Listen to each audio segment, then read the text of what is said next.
muito prazer estar aqui. Eu trouxe esse tema, Instrumentos da Perfeição, que está lá no livro Jesus no Lar. E para a gente começar esse tema, que eu acho que é um tema bem complicado, né? Está lá no capítulo 17, Sede Perfeitos. Kardec começa esse capítulo que ele fala da perfeição com o tema Caracteres da Perfeição. E nesse tema ele traz esse versículo que está lá em Mateus, que ele fala assim: amai os vossos inimigos, fazei o bem aos que vos odeiam e orai pelos que vos perseguem e caluniam. Porque se amar só aquele que nos ama, qual será o nosso mérito? Amar só quem a gente ama, amar só quem é bonitinho com a gente, amar só quem é espírita, né? Amar só quem vem aqui junto, nesse momento aqui também, assim, que a gente está reunido, né? Que está todo mundo calminho, todo mundo tranquilo, é fácil amar, não é? Que todo mundo fala suave, todo mundo se cumprimenta, mas quando a gente sai desse portão para fora, como que é? Né? Então, Jesus vai dizer, e Kardec vai colocar lá, que para ser perfeito, não é o que a gente está fazendo aqui, a gente não vem para o centro espírita justamente porque a gente quer seguir Jesus, não é isso? E a gente quer se tornar espíritos perfeitos, né? Para isso, cada vez a gente vai reencarnando. Então, para chegar à perfeição, Kardec está dizendo para a gente que uma dos caracteres da perfeição é amar os inimigos. Então, se eu não amo os meus inimigos, eu não vou conseguir ser perfeito. Ai, Andréa, nessa vida não vai dar, não vai ser perfeito ainda, não seremos perfeitos. Porque não adianta a gente vencer as nossas outras mazelas morais e não amar aqueles que são mais complicados, né? Porque amar todo mundo assim que é bonitinho é bem legal, né? E aí ele diz: sede, pois, vós outros perfeitos, como perfeito é o vosso Pai Celestial.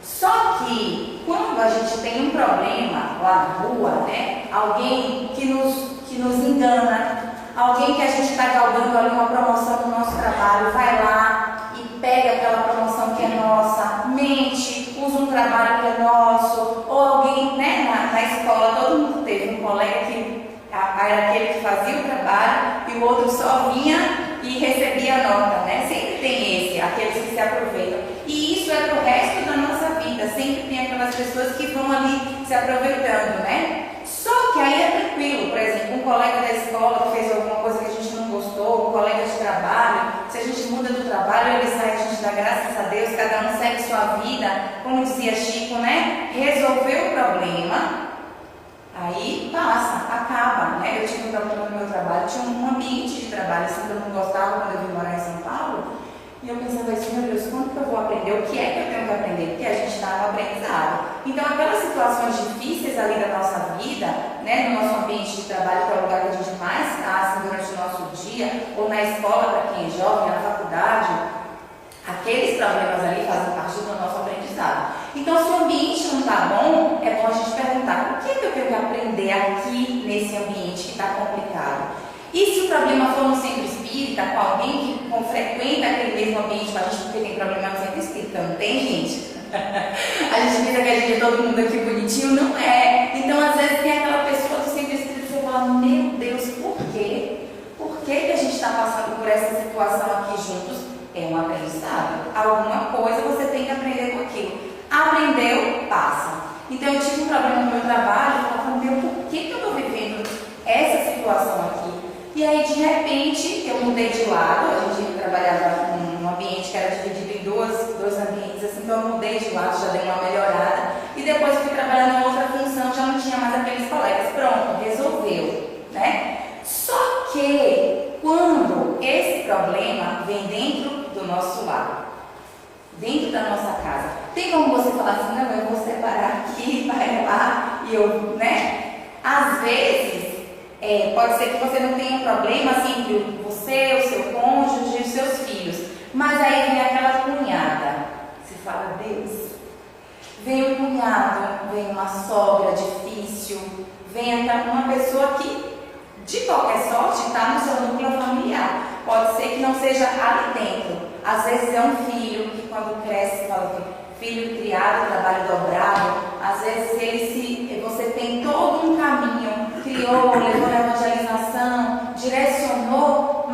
tem o livre-arbítrio. E aquele filho, às vezes, escolhe um caminho que você fala, meu, por que ele está indo por esse caminho? Né? A gente ensinou, fez, todo mundo da família vai por esse lado, aquele filho vai para o outro, né? Às vezes ele se envolve, às vezes, numa drogadição, às vezes se envolve no alcoolismo, né? Às vezes é tão difícil essa coisa do envolvimento com o álcool dentro de casa, né? Então muitos nós passamos por essa situação. Às vezes um filho que é ingrato, você fala, como assim, né? Eu tenho uma parceira de centro espírita, a gente dá aula a gente facilita o livro dos espíritos, e ela foi mãe com 16 anos. Só que ela é muito responsável, criou a filha assim com tudo que ela podia dar de melhor, né? E ela, assim, ela é negra, ela é ativista, hoje ela trabalha na TANCA, ela é a primeira negra chefe na aviação, então assim, ela é bem... eu trabalho com ela lá no Livro dos Espíritos e ela traz tantas outras leituras assim que me acrescentam e eu fico tão impressionada. E aí ela teve na pandemia um filhinho, mais um filhinho, né? Veio para agregar. Então ela tem uma filha de 18 e um outro de 4, né? E ela disse assim, Andréa, sempre percebi que a minha filha mais nova ela era um pouco egoísta. Porque quando eu engravidei, principalmente quando eu engravidei, ela disse assim, eu não acredito. Você está grávida? Aí agora a gente não vai poder ter a vida mais que a gente tem. Não vai poder viajar mais para os mesmos lugares. Então, às vezes você fala assim, não, chegou um bebê, o outro vai se felicitar. Não, a filha dela ficou triste. Falou, não, como assim? E aí, ela passou por um problema muito sério com o esposo, até de violência doméstica, que acontece nos nossos lares também. E aí, a filha, no lugar de agregar com ela, falou, não quero mais ajudar. Quero ajudar mais a cuidar do irmãozinho. E aí foi, até que ela passou numa universidade e agora ela falou, não quero mais morar com você. E essa é uma dor, eu que sou mãe também, falei, que dor difícil. Porque no momento em que a gente dá tudo para os nossos filhos, e aí a ingratidão vem dentro do lar, dentro da nossa casa, né? Você vê o filho virar as costas para você, às vezes assim, uma filha ali com 18 anos fala, não quero mais te ajudar. Esse filho que você teve é obrigação só sua, jura? Quando ela me contou isso, eu fiquei tão assim, doída, né? Porque quando esse golpe vem de fora, é uma dor. Quando esse golpe vem de dentro, é uma dor completamente diferente, né? E aí são outros problemas. É aquela pessoa que pede o nosso cartão emprestado pela facilidade ali do parentesco e não paga, né? Como que você faz para lidar no almoço de domingo com essa pessoa que vai e não te dá uma satisfação de que está te devendo? Como que a gente faz com isso, né? Então é isso que eu queria trazer para a gente hoje, né? E nesse livro Jesus no Lar, são conversações ali que Jesus tinha com os apóstolos na casa da sogra de Pedro, né? Então, Jesus reunido ali com os apóstolos, depois da leitura que Jesus fez, Pedro estava muito agastado com os parentes dele, né? O tio tinha acusado ele de estar roubando os bens da família. E o primo disse que ia pegar ele na rua para bater, né? E Pedro, agora que a gente vê lá no The Chosen, né? Acho que é bom que a gente vê assim, os apóstolos para além, né, do que a gente lê na Bíblia. Pedro é um pouco igual a gente, né? Porque uma coisa é se alguém nos trata mal, alguém é grosseiro com a gente, às vezes no ambiente de trabalho, às vezes no centro espírita, nem sempre a gente dá uma resposta, né? Mas quando é uma pessoa da nossa família, outro dia eu falei com meu pai isso, né? É a certeza do afeto. Os nossos parentes, principalmente os mais próximos, os do lar, têm a certeza do afeto. Então eles acham, né? A gente acha que pode tratar o nosso ente querido mal. Porque às vezes o que a gente não faz, a grosseria que a gente não faz na rua, a gente faz com os de casa. Por quê? Certeza do afeto. Eu tenho certeza, não é uma coisa assim que é no consciente, não, é no inconsciente. Eu tenho certeza que essa pessoa me ama, então eu posso machucar, eu posso ser grosseiro, eu posso ser ríspido, porque ela não vai deixar de me amar. É lá íntimo, não é uma coisa que é pensada, não é uma coisa que a gente pensa. Mas lá no nosso íntimo a gente sabe disso, é a certeza do afeto. Esses dias eu peguei o elevador de manhã cedo, né? E aí tinha um casal, 2 filhos, a moça ficou assim meio que de costas e o rapaz perguntou assim: você pegou a chave do carro? O marido perguntou, ela falou: lógico. Para uma outra pessoa a gente responderia: peguei, né? Para um amigo. Mas olha o tipo de resposta que às vezes a gente dá para o cônjuge: lógico.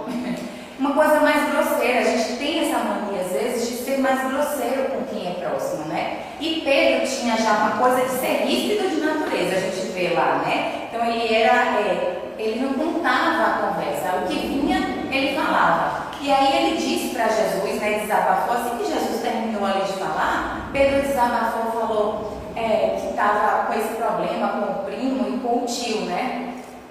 E aí Jesus falou assim: e o que você disse para eles, Pedro? Ele falou: eu falei logo na cara que meu tio é um suvina e meu primo é um sem o que fazer. Então ele falou: arrotei logo para eles. Que é desse jeito que a gente faz, né? Se é um parente, se é um irmão, eu lembro que eu e minha irmã a gente brigava horrores, então assim, ela queria pegar uma coisa para me descer, mas eu falei com uma série assim, eu falei: pega um café para mim. Aí ele fez uma cara feia, eu falei: vai quebrar sua mão? Porque como eu falava com a minha irmã, a gente nunca falaria isso para uma outra pessoa, né? Então Pedro falou desse jeito ali com quem era próximo, xingou o tio, xingou o primo, né? E aí Jesus, calmo, tranquilo, em silêncio, falou para ele assim: Pedro, como se constrói uma casa? Como se constrói uma casa? E aí ele respondeu: com ferramentas.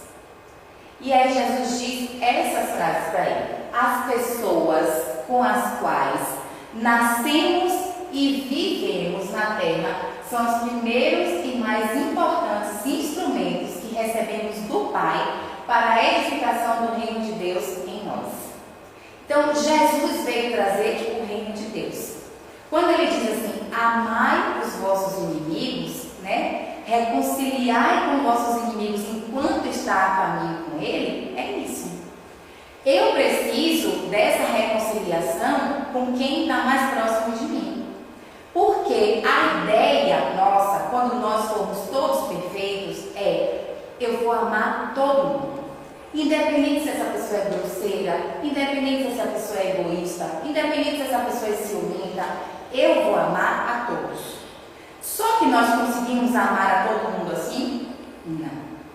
Aí Jesus, na sua sabedoria, Deus, na sua sabedoria faz o quê? Não, você não tem capacidade de amar a todo mundo. Então eu vou te dar um núcleo pequenininho. Eu vou te dar, né, seu pai, a sua mãe, os seus irmãos, depois você constitui a sua família, aí tem aquele, né, os seus filhos, aí vem a sogra, o cunhado, que são parte da nossa família, as pessoas com as quais nós convivemos. Então, todas essas pessoas, principalmente aquelas mais difíceis, são instrumentos para essa construção do reino de Deus em nós. Então, se aquela pessoa me dá um trabalho, se aquela pessoa me irrita, ela é o meu instrumento, porque não tem a ver com ela. Mas, Andréa, essa pessoa não muda. Eu abri essa discussão que nós, né, esse tema aqui. Dia de sábado a gente tem evangelização infantil lá no Jesus é o Caminho. Então, quando as crianças ficam na sala, os pais ficam reunidos. Eu abri essa discussão. Teve pessoas que disseram assim: olha, minha irmã eu amo, mas não convido mais para ir na minha casa. A outra falou: na casa lá com o irmão, falou: nem falar eu falo. Né? Então, quando a gente abriu para isso, a gente tem muito mais problemas desse tipo do que a gente possa imaginar. Só que, para ser perfeito, é necessário amar a esses que estão no nosso caminho, esses que estão mais próximos, esses mais difíceis, né? Porque antigamente a gente tinha uma coisa assim: a gente tem que educar os filhos da mesma forma, tem que amar os filhos da mesma forma. Quando a gente descobre que a gente é espírito, isso liberta. Porque aí você vai descobrir que aquele filho que você tem mais afinidade, está tudo certo. Porque às vezes ele é um espírito mais afim seu. Voltou porque ele é mais afim seu. Está ali no seu núcleo para te ajudar. Mas tem aquele que é mais difícil. Às vezes é aquele que a mãe ama mais. Né? Às vezes tem até ciúme entre os filhos, porque o filho mais difícil parece que a mãe ela se dedica mais àquele filho mais difícil. Mas por quê? Porque aquela é a tarefa. Porque aquele que ela já ama, é o que Jesus disse lá em Mateus, né? Aquele que ela já ama, não tem mérito. A gente já se dá bem, a gente já se ama, tá tudo certo entre nós. Qual que é o ajuste de contas? É com aquele filho, é com aquele parente mais difícil. Então é nesse aí que eu tenho que me especializar. É nesse aí que eu tenho que fazer as minhas preces. É nesse aí que eu tenho que fazer a força para a gente sair dessa vida melhor. Porque corre o risco de aquela pessoa que é mais difícil, ela vai voltar com você. E a gente vai ver isso aqui mais pra frente. Ela vai voltar com você. Então não adianta falar, não vou resolver, não quero, não vou falar nunca mais. Está chegando aí o Natal, né? Ah, não vou me reunir com a minha família. Tem jeito, gente. Vai voltar junto. Então faz o ajuste de contas agora, né? É o momento, é agora. Essa parte aí do porcentagem. Estou vendo aqui. E aí Jesus continua para Pedro. Quando falhamos no aproveitamento deles, qual é o aproveitamento? Quem são eles? Esses instrumentos mais difíceis. Quando nós falhamos nesses instrumentos mais difíceis, que constituem elementos da nossa melhoria, é quase impossível triunfar com recursos alheios. Então, não, eu vou aprender o amor, eu vou vencer o ciúme, eu vou vencer a ira, eu vou vencer essa irritação com o pessoal da rua. Não vai. Eu vou ajudar no centro espírita, eu vou lá no centro espírita, eu assisto as palestras, eu tomo o meu passe. Mas se voltou para casa e não está fazendo ajuste de conta com o seu pessoal, não vai dar certo. Não vai chegar à perfeição. E, gente, cada um de nós tem um exemplar desse na casa. Que eu costumo dizer assim, ó, as nossas famílias, se eu sentasse aqui numa roda e cada um contasse a sua história, é um copy e cole das outras. Porque todo mundo tem um problema parecido. É isso? Todo mundo tem um problema parecido. Então, Jesus vai dizer para Pedro que não adianta a gente resolver. Ah, mas eu me dou super bem com o pessoal lá do Jesus é o caminho certo. Beleza. Mas e na sua casa? Como que é? É na nossa casa que a gente tem que resolver a questão, né? Porque o Pai nos concede os problemas da vida de acordo com a nossa capacidade de lhes dar a solução. Isso aqui também é importante, porque às vezes você fala, por que comigo essa situação, né? Na minha própria casa, a minha mãe e a minha irmã, elas têm uma relação hiper mega difícil. E aí minha mãe faz terapia, e eu sou filha adotada, e a minha irmã é a filha, né, legítima, dizendo assim.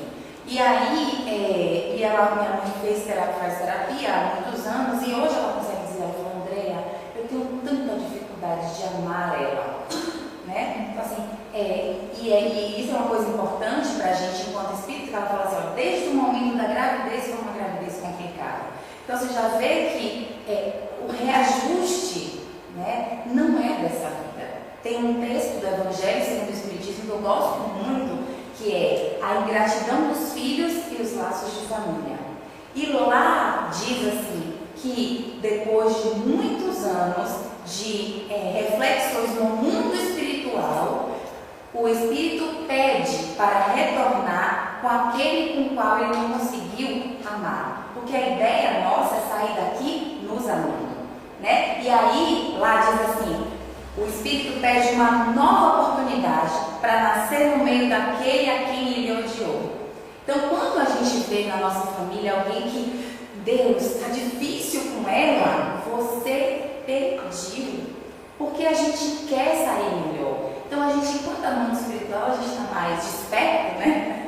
Então, a gente pede. Então, os problemas da vida, diz Jesus aqui para Pedro, os problemas da nossa vida são os meios para a gente melhorar, mas Jesus diz, nós sabemos dar a solução.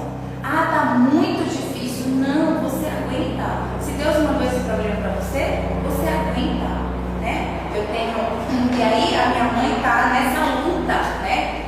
Entre a consciência, porque uma coisa é a consciência, eu estou falando para vocês, a gente estuda, né? Quem estuda aqui na casa, a gente vai aprendendo, vai tendo a consciência, mas o negócio é a prática, é o dia a dia, quando a pessoa vai fazendo coisas que vai nos irritando, vai fazendo coisas que a gente não concorda, e aí?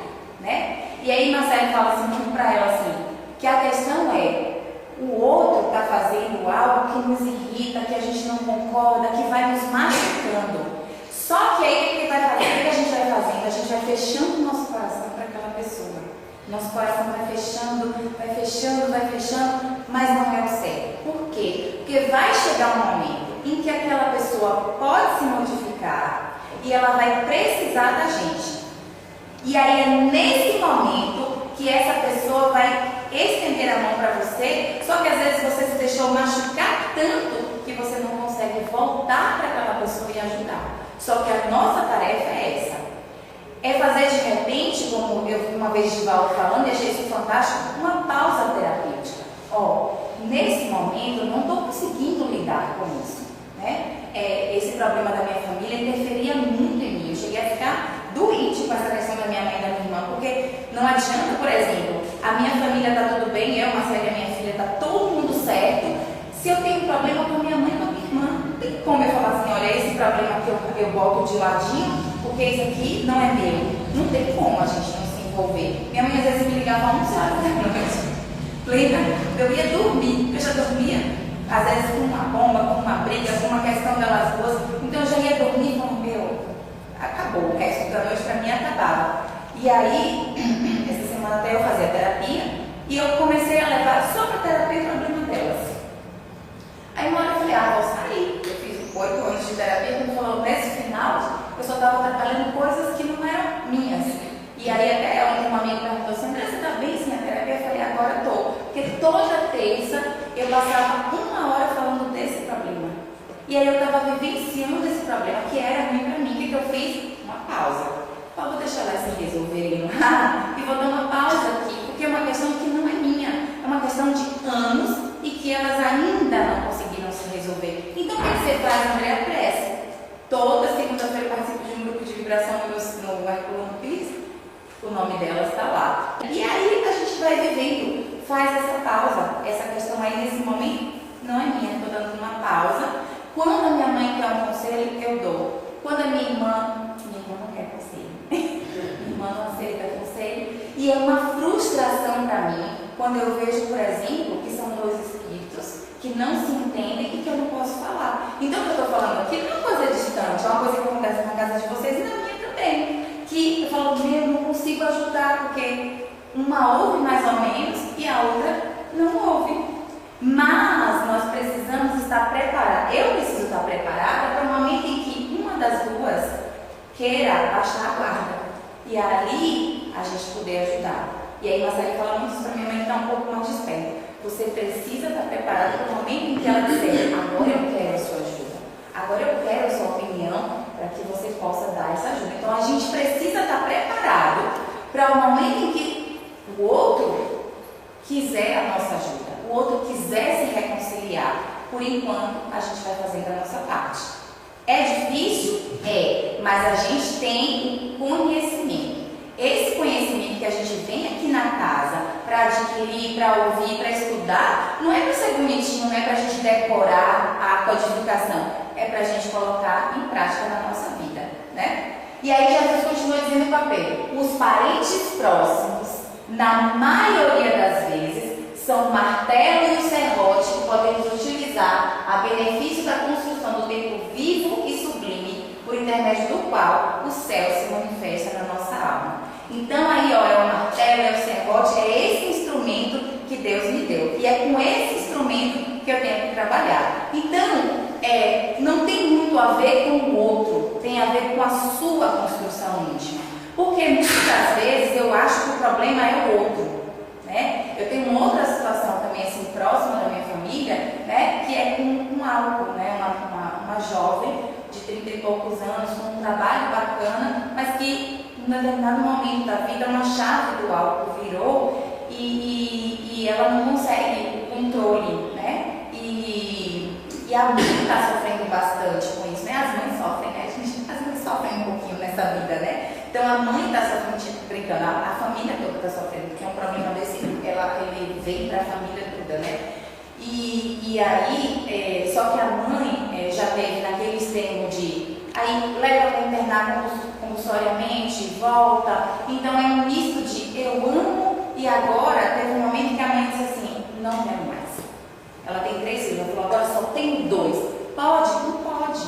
Não pode desistir. Não pode entregar os pontos, né? Porque uma coisa é uma pessoa que não tenha conhecimento da reencarnação. Nós temos esse conhecimento. Então, por mais difícil que seja a situação, a gente precisa lutar até o fim. E às vezes, gente, entra uma questão muito importante. Acho que a Marcela falou aqui semana passada da obsessão.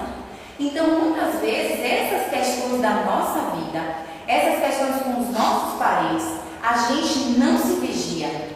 Então, no momento de pensamento de raiva, muitas vezes aqueles outros que nos acompanharam em outras vidas e que não gostam de nós, não gostam da nossa família, eles interferem. Porque na questão 459, Kardec pergunta, né? Interferem os espíritos na nossa vida? Eles respondem muito mais do que a gente imagina, muito mais do que imaginais. Então, nas nossas relações do nosso lar, vocês acham que eles não estão à nossa espreita? Né? Aqueles espíritos que querem se vingar da gente por alguma coisa que a gente fez em uma outra vida, eles estão nos observando. Então, às vezes, no nosso lar, está tudo caminhando bem, é uma palavra errada que a gente fala, começa uma discussão. Por quê? Porque ele está ali, à espreita, aqueles que não gostam da gente estão ali na espreita mesmo, esperando que a gente fale. Então, num momento de raiva, de ódio, de mágoa, essa mágoa que a gente alimente por essa pessoa da nossa família, ali ele está, é isso mesmo, fulano não presta, está ali na nossa cabeça, ó, fulano não presta, é assim mesmo, faz assim mesmo. E aí essa reconciliação que a gente está tentando, que a gente está se esforçando, ela às vezes não vem. Por quê? Porque agrega o nosso pensamento ao pensamento de outros, que não querem o nosso bem, não querem o bem da nossa família, né?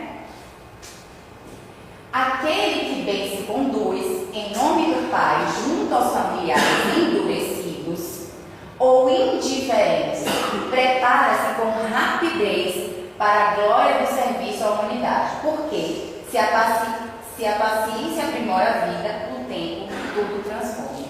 Então cabe a nós fazer esse exercício, né? Quarta-feira eu tive um problema com um advogado, né? Logo que eu casei, Marcelo teve um problema jurídico, né? E o advogado fez tudo errado no processo e eu fiquei bem brava, né? Fiquei bem chateada. Não briguei, porque não é do meu feitio muito brigar, salvo em casa. Não é do meu feitio brigar. E ela de Vitória da Conquista, eu fui para Vitória da Conquista para uma semana espírita e eu estava andando na rua e esse advogado estava falando uma voz bem autônoma, assim, né? Ele é bem espalhafatoso. E aí eu falei, não estou em condições emocionais de encontrar com ele ainda, porque eu ainda estava muito magoada. Então eu falei, vou dar essa pausa. Fiz uma meia volta, porque eu ia encontrar com ele na rua, fiz uma meia volta. E falei, não tenho condições. E aí passei praticamente um ano, porque todo ano eu ia para a Vitória da Conquista em setembro, que era a semana espírita. Passei quase um ano fazendo esse exercício. Na hora da prece, trazia ele na minha memória, falava. No começo é difícil? É difícil. A gente quase não consegue se concentrar para pensar nessa pessoa. Mas aí traz essa pessoa na memória, trazia ele na memória, fazia prece, pedia a Deus para me ajudar a lidar com aquele sentimento que estava muito difícil.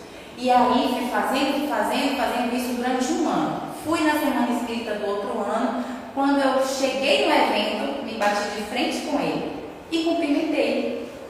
E aí eu falei, ufa, passou. Aquele sentimento tinha passado. Mas foi fácil? Não, foi exercício de um ano, pedindo a Deus que tirasse aquela coisa ruim que estava dentro de mim. E às vezes isso acontece com alguém que é próximo da nossa família, né? Às vezes a gente evita de ir na casa da nossa mãe porque vai encontrar com a outra pessoa lá, prefere que a outra pessoa não esteja. Nesse final de ano, agora de Natal, você fala, vou ter que reunir com fulano, né? Então vai fazendo esse exercício, porque não tem a ver com o outro. Jesus aqui diz para Pedro assim, ó, aquele que bem se conduz. Então não adianta você ficar botando a culpa na forma do outro agir. Porque fulano é assim, porque fulano não é correto. Não é ele, é você. Faça o seu exercício. Porque na hora que a gente retorna para o mundo espiritual, não é em conjunto que a gente vai falar, será que eu fiz certo, será que eu não fiz?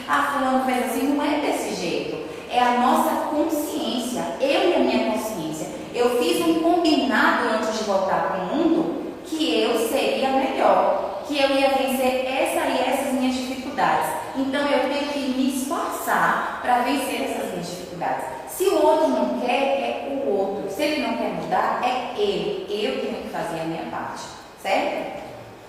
E aí, não adianta fugir, né?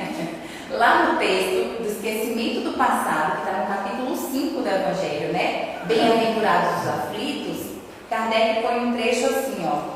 Frequentemente o espírito renasce no mesmo meio em que já viveu, estabelecendo de novo relações com as mesmas pessoas, a fim de reparar o mal que lhes haja feito. Então, nós, né, os espíritos dizem assim, não tenha medo de chegar no mundo espiritual e ter 10 mães, 10 pais. Não, nós reencarnamos, geralmente, no mesmo meio em que a gente já viveu. Então, aquele amigo que a gente vê aqui um dia, né, se reencontra, tem gente que a gente encontra nessa vida e que parece que a gente conhece há anos. Né? A gente cria uma intimidade, assim, em pouco tempo com aquela pessoa. O que é isso? Um reencontro. Às vezes você tem uma casa espírita bem próximo da sua casa e frequenta uma mais distante, porque naquela casa você se sente bem. Por quê? Reencontros de almas. Nós estamos nos reencontrando. Um dia você falou isso, eu sou dessa casa aqui, e sou mesmo, né? Fiquei tão emocionada quando eu vim fazer a palestra sobre o aniversário da casa, porque eu me sinto mesmo dessa casa. Nós não estamos à toa nos lugares, nós estamos nos reencontrando. E com os parentes difíceis, também é um reencontro, né? Então a gente vai reencontrando com os nossos afetos e com os nossos desafetos. E a gente vai mudando de posições. Então, André, eu não vou resolver esse problema com meu parente. Você falou tudo isso aqui, mas eu não vou resolver o problema com meu parente. Vai voltar junto. E não sou eu que estou dizendo. É Kardec que está dizendo, né? Nós reencarnamos geralmente no mesmo meio em que a gente já viveu. Pode ser um conceito amplo, mas pode ser também esse conceito bem próximo. Porque se a gente observar nossa família, a gente sabe com quem a gente está retornando. A gente sabe que não viveu com aquela pessoa só essa vez. A gente sabe que a gente está retornando com aquela pessoa, né? E aí, eu gosto muito, já falei aqui outras vezes, né? Uns videozinhos que tem lá no YouTube, de um canal que chama Terapia. Porque são histórias reais, histórias de pessoas. Porque não adianta às vezes eu falar aqui de mim, né? Porque eu não sou perfeita. E não adianta falar assim, faz assim, se eu não trago um caso real que digo, isso aqui que eu estou falando, é possível fazer, né? Essa moça, eu não lembro o nome dela, mas ela conta que ela morava em Minas, no interior, e que a família dela era muito pobre. E a mãe dela tinha vários filhos, né? Acho que 6 ou 7 filhos. E naquela época, na infância dela, o governo podia pegar as crianças e levar para a adoção. Antigamente a adoção até assim, uma pessoa podia dar para outra, né? Eu lembro que a minha história, assim, quando a minha mãe ia desencarnar, eu tinha 6 anos de idade, ela falou, dá a Andréia para fulano. Antigamente era assim, a gente precisava da vaga da família, entrar em fila, né? Você dava o filho, assim, dava o filho para uma outra pessoa, né? E aquela família criava, não tinha problemas jurídicos antigamente, né? Então essa moça conta que o governo de Minas veio e pegou ela com 3 anos de idade. E ela disse assim, o orfanato não é como as Chiquititas, né, que mostrava as crianças todas felizes. Ela querendo dizer o quanto ela sofreu, né? E ela foi dos 3 aos 15 anos nesse orfanato, e ela fala assim, todos os domingos as mães vinham visitar, porque como o governo pegava, eu acho que não cortava o vínculo, né, com os pais. E ela disse, a minha mãe nunca foi me visitar. E aí, quando ela fez 18 anos, ela decidiu procurar essa mãe. E ela encontrou, ela disse que a mãe morava no mesmo lugar. E ela foi visitar essa mãe, se apresentou, disse quem ela era. E ela disse que começou a conviver com essa mãe novamente. A mãe nem reconheceu ela, né? Ela contou quem ela era. E ela disse que começou a viver novamente com essa mãe.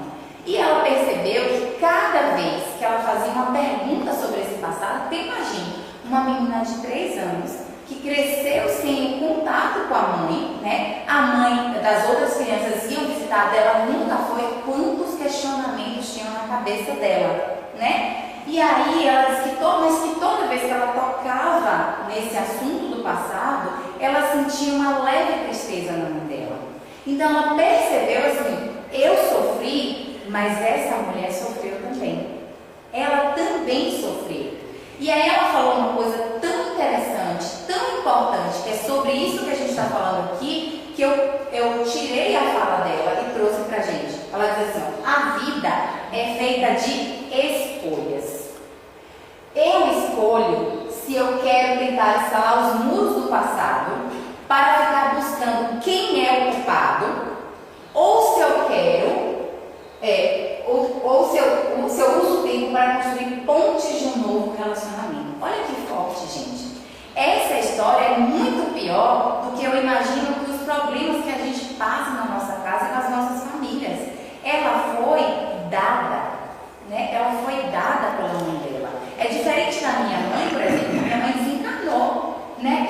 Eu já sinto, às vezes, uma sensaçãozinha assim, lá no fundinho de abandono, né? Que é essa coisa da criança que guardou isso, mas a minha mãe desencarnou. Imagine se a mãe que deu o filho. A mãe deu o filho, não foi mais ver, e essa menina falou isso que é tão importante. Isso é a doutrina espírita em prática. E aí você pergunta, ela é espírita? Pouco importa, porque o que importa é quando a gente retornar para o mundo espiritual é as nossas obras. Então ninguém vai perguntar, você foi espírita? Não sei, mas essa moça reconciliou com seu inimigo enquanto está a caminho com ele. Porque ela disse assim, ó, eu poderia ficar buscando um culpado. E isso, por exemplo, quem vive muito de passado, a psicologia diz, entra numa depressão. Não é isso? Ela poderia ter feito várias outras escolhas, né? Marcelo fez uma palestra sobre livre-arbítrio, e o livre-arbítrio é isso. Eu tenho escolhas. Nada nessa vida é determinismo. Tem gente que entende espiritismo de forma equivocada. Acha assim, eu nasci nesse meio e eu estou determinado a ser isso. Não, nós temos sempre escolhas. Essa moça poderia ter entrado por um caminho de prostituição, ela poderia ter entrado por um caminho outros caminhos equivocados, ela poderia ter entrado numa drogadição diante da dor que ela passava dentro dela, mas ela escolheu buscar essa mãe e perdoar. É uma escolha forte e importante. E aí ela diz que essa mãe, nesse meio do caminho que elas fizeram esse reencontro, a mãe teve um câncer de cérebro, ela cuidou dessa mãe e essa mãe desencarnou. Então, refez o caminho, a mãe pôde estar com essa filha, então retornou para o mundo espiritual bem melhor do que o que retornaria de repente. E a gente não sabe os motivos pelos quais ela nunca foi atrás dessa filha. Mas o importante é que a filha perdoou, é isso. Quando essa moça retornar ao mundo espiritual, esse problema aí está solucionado. Esse problema aí ela conseguiu vencer, porque eu não sei as outras questões da vida dela. Mas esse, talvez o grande desafio da vida dela, ela venceu. André, é muito difícil, mas é possível. É possível, né? É possível. A gente sempre tem escolhas. Isso é o livre-arbítrio, né? Não, eu estou nessa situação e eu vou... foi porque a vida me colocou nisso. Colocou ela também. E ela soube fazer uma escolha diferenciada. Ela soube fazer uma escolha de acordo com a lei de Deus. E a lei de Deus não está nas religiões. A lei de Deus está aqui, ó, na nossa consciência. Então, basta a gente ouvir essa voz íntima, que tem a voz íntima que fala, não faz, não reconcilia, mas tem aquela voz íntima que está te repetindo todos os dias. Vai, filha, reconcilia, tem mais paciência, tem calma, quem dá mais quem tem mais dá mais, né? Então é isso, a gente pode escolher diferente. E ela fala assim, eu podia escolher uma ponte de novo relacionamento. Porque o cristal, ela diz assim, o cristal já foi quebrado. Eu não vou voltar a ser a criança que foi doada. Eu resolvi que nessa história com a minha mãe, eu queria construir uma ponte de novo relacionamento. Então, isso aqui é para dizer pra gente, é possível, né? E aí, eu comecei lá falando de amar os inimigos, né? Dizendo que a gente tem que amar os inimigos. E no capítulo, lá no capítulo do Amar os Inimigos, no Evangelho segundo o Espiritismo, Kardec traz como se fosse um passo a passo para a gente do que é amar os inimigos. Porque ele vai dizer lá, eu gosto muito desse texto, que ele vai dizer assim, ó, o coração bate diferente na presença de um amigo do que na presença de um inimigo. Porque assim, as pessoas que nos querem bem, as pessoas que nos amam, as pessoas que pensam como a gente, é tão bom estar junto, né? E é diferente dessas pessoas com as quais a gente não se relaciona bem. O coração bate diferente. Então ele vai dizer assim, que amar os inimigos não é estar colado com eles. Uma pessoa que me traiu, uma pessoa da minha família, por exemplo, que me caluniou, que me traiu, que me enganou, não é para estar todo domingo eu coladinho com ele, não é para ficar toda hora chamando para tomar um café, porque a confiança foi quebrada, certo? Não é mais como antes. E aí Jesus vai dizer para a gente, Kardec vai explanar lá, o que é então amar os inimigos? É perdoar sem pensamento oculto e sem condições o mal que nos causa. Por exemplo, a moça perdoou a mãe, independente de saber, ela falou, não vou mais perguntar, porque toda vez que eu pergunto, fere essa mulher. Então eu vou perdoar, independente de saber o que foi que fez ela me abandonar.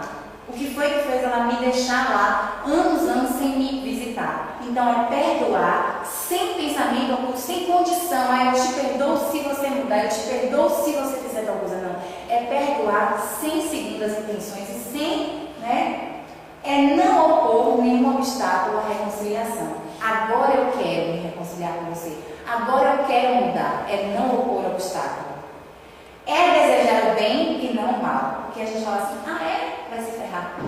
Vai se ferrar lá na frente. Por exemplo, essa minha amiga, que eu contei lá no começo, que a filha saiu de casa, ela tá uma mãe doída. Mas qual a mãe que quer que o filho se dê mal? Ela fala, Andréia, eu tô triste porque ela vai aprender da pior forma da vida. Porque se ela é egoísta com a mãe, se ela é ingrata com a mãe, gente, a resposta virá. Não é Deus castigando, é causa e consequência. Eu estou agindo contrário à lei de Deus, virá consequência. Então, é não desejar, é desejar o bem e não o mal para essa pessoa. É experimentar o júbilo em vez de pesar quando o bem lhe adivinha. Porque uma pessoa que a gente às vezes tem um problema, a gente não quer que ela seja feliz, a gente não quer que ela tenha uma promoção, a gente não quer que ela se dê bem. E aí Jesus fala, não, você tem que ficar feliz se ele fica bem, É socorrer em se apresentando à ocasião. Às vezes tem aqueles, geralmente os casamentos antigos, o homem fazia um monte de filho em outros lugares, traía, quando ficava doente vinha para a primeira esposa, É isso, naquele momento em que se apresentou a ocasião, é socorrer. Às vezes é um pai e uma mãe, um filho, e uma mãe que não se dão bem uma vida inteira, ali no momento final da vida, Deus dá a oportunidade da reconciliação.